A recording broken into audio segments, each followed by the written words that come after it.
कई निजी कंपनियां भी एआई के माध्यम से हैंडलूम उत्पाद और सस्टेनेबल फैशन को बढ़ावा दे रही है। Kosha AI, handloom India, D junk, Nova Tex, Brahmaputra fables, ऐसे कितने ही स्टार्टअप भी हैंडलूम उत्पादों को लोकप्रिय बनाने में जुटे हैं। मुझे ये देखकर भी अच्छा लगा कि बहुत से लोग अपने यहाँ के ऐसे लोकल प्रोडक्ट्स को पॉपुलर बनाने में जुटे हैं। आप भी अपने लोकल प्रोडक्ट्स को #MyProductMyPride के नाम से सोशल मीडिया पर अपलोड करें। आपका ये छोटा सा प्रयास अनेकों लोगों की जिंदगी बदल देगा। साथियों, हैंडलूम के साथ साथ मैं खादी की बात भी करना चाहूंगा। आप में से ऐसे कई लोग होंगे जो पहले कभी खादी के उत्पादों का उपयोग नहीं करते थे, लेकिन आज बड़े गर्व से खादी पहनते हैं। मुझे ये बताते हुए भी आनंद आ रहा है, खादी ग्रामोद्योग का कारोबार पहली बार 1.5 लाख करोड़ रुपए के पार पहुंच गया है। सोचिए, 1.5 लाख करोड़ रुपए। और जानते हैं खादी की बिक्री कितनी बढ़ी है? 400%। खादी की, हैंडलूम की ये बढ़ती हुई बिक्री बड़ी संख्या में रोजगार के नए अवसर भी बना रही है। इस इंडस्ट्री से सबसे ज्यादा महिलाएं जुड़ी हैं, तो सबसे ज्यादा फायदा भी उन्हीं को हो रहा है। मेरा तो आपसे फिर एक आग्रह है, आपके पास भांति भांति के वस्त्र होंगे और आपने अब तक खादी के वस्त्र नहीं खरीदे, तो इस साल से शुरू कर लें। अगस्त का महीना आ ही गया है। ये आजादी मिलने का महीना है, क्रांति का महीना है। इससे बढ़िया अवसर और क्या होगा खादी खरीदने के लिए। मेरे प्यारे देशवासियों, मन की बात में मैंने अक्सर आपसे ड्रग्स की चुनौती की चर्चा की है। हर परिवार की ये चिंता होती है कि कहीं उनका बच्चा ड्रग्स की चपेट में ना आ जाए। अब ऐसे लोगों की मदद के लिए सरकार ने एक विशेष केंद्र खोला है, जिसका नाम है मानस। ड्रग्स के खिलाफ लड़ाई में ये बहुत बड़ा कदम है। कुछ दिन पहले ही मानस की हेल्पलाइन और पोर्टल को लॉन्च किया गया है। सरकार ने एक टोल फ्री नंबर 1933 जारी किया है। इस पर कॉल करके कोई भी जरूरी सलाह ले सकता है या फिर रिहेबिलिटेशन से जुड़ी जानकारी ले सकता है। अगर किसी के पास ड्रग्स से जुड़ी कोई दूसरी जानकारी भी है, तो वो इसी नंबर पर कॉल करके नारकोटिक्स कंट्रोल ब्यूरो के साथ साझा भी कर सकते हैं। मानस के साथ साझा की गई हर जानकारी गोपनीय रखी जाती है। भारत को ड्रग्स फ्री बनाने में जुटे सभी लोगों से, सभी परिवारों से, सभी संस्थाओं से मेरा आग्रह है कि मानस हेल्पलाइन का भरपूर उपयोग करें। मेरे प्यारे देशवासियों, कल दुनिया भर में टाइगर डे मनाया जाएगा। भारत में तो टाइगर्स, बाघ हमारी संस्कृति का अभिन्न हिस्सा रहा है। हम सब बाघों से जुड़े किस्से कहानियां सुनते हुए ही बड़े हुए हैं। जंगल के आसपास के गांव में तो हर किसी को पता होता है कि बाघ के साथ तालमेल बिठाकर कैसे रहना है। हमारे देश में ऐसे कई गांव हैं जहां इंसान और बाघ के बीच कभी टकराव की स्थिति नहीं आती, लेकिन जहां ऐसी स्थिति आती है, वहां भी बाघों के संरक्षण के लिए अभूतपूर्व प्रयास हो रहे हैं। जन भागीदारी का ऐसा ही एक प्रयास है कुल्हाड़ी बंद पंचायत। राजस्थान के रणथंभौर से शुरू हुआ कुल्हाड़ी बंद पंचायत अभियान बहुत दिलचस्प है। स्थानीय समुदायों ने स्वयं इस बात की शपथ ली है कि जंगल में कुल्हाड़ी के साथ नहीं जाएंगे और पेड़ नहीं काटेंगे।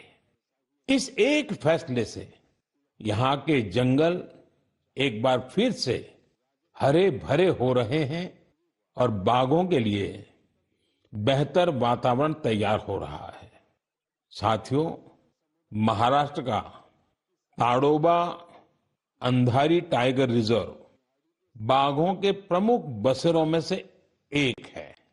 यहाँ के स्थानीय समुदायों, विशेषकर गोंड और माना जनजाति के हमारे भाई बहनों ने इको टूरिज्म की ओर तेजी से कदम बढ़ाए हैं।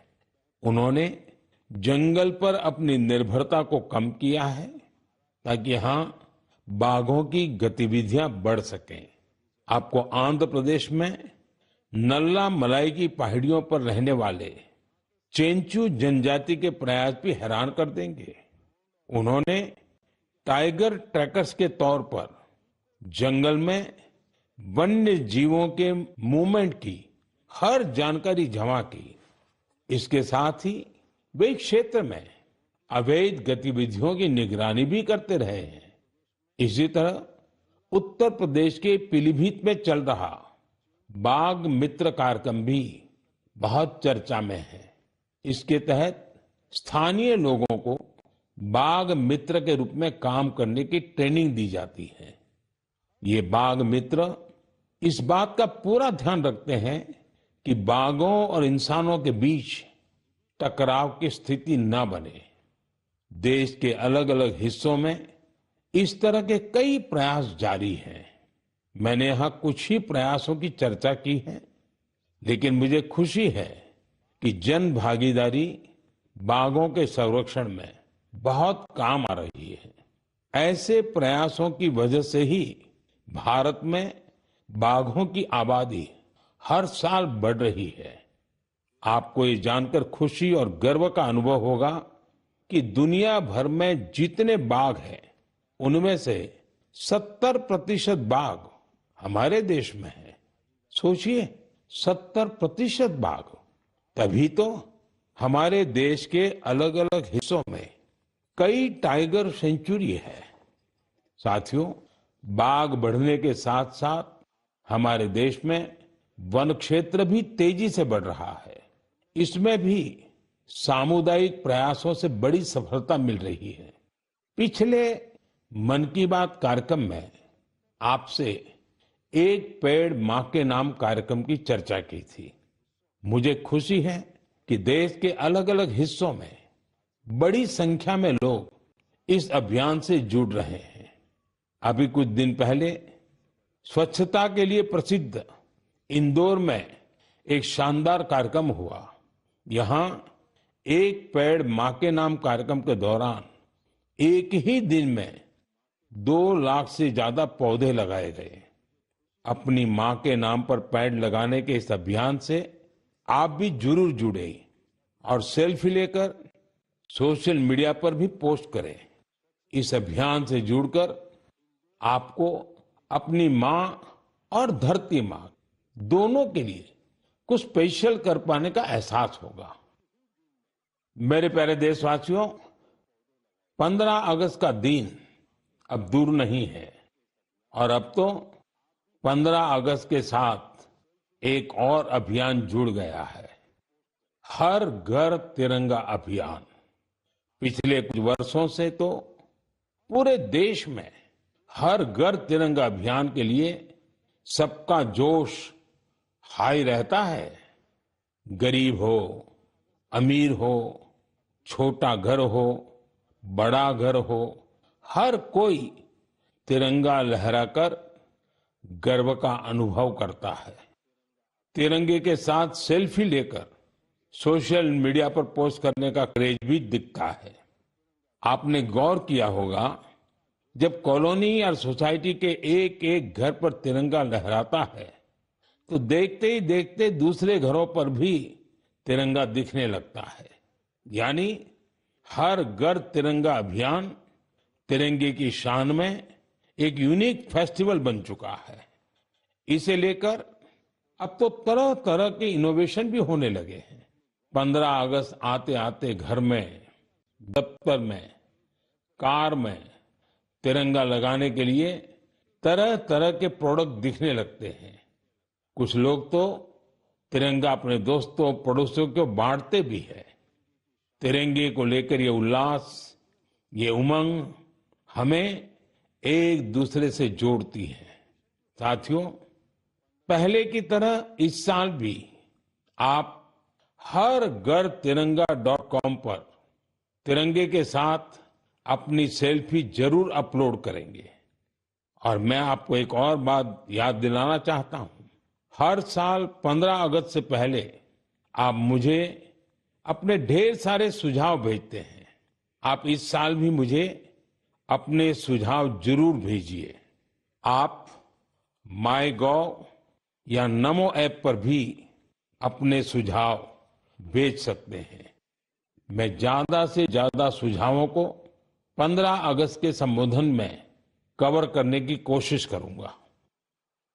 मेरे प्यारे देशवासियों, मन की बात के इस एपिसोड में आपसे जुड़कर बहुत अच्छा लगा। अगली बार फिर मिलेंगे देश की नई उपलब्धियों के साथ, जन भागीदारी के नए प्रयासों के साथ।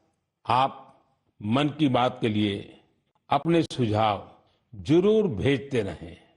आने वाले समय में अनेक पर्व भी आ रहे हैं। आपको सभी पर्वों की ढेर सारी शुभकामनाएं। आप अपने परिवार के साथ मिलकर त्योहारों का आनंद उठाएं।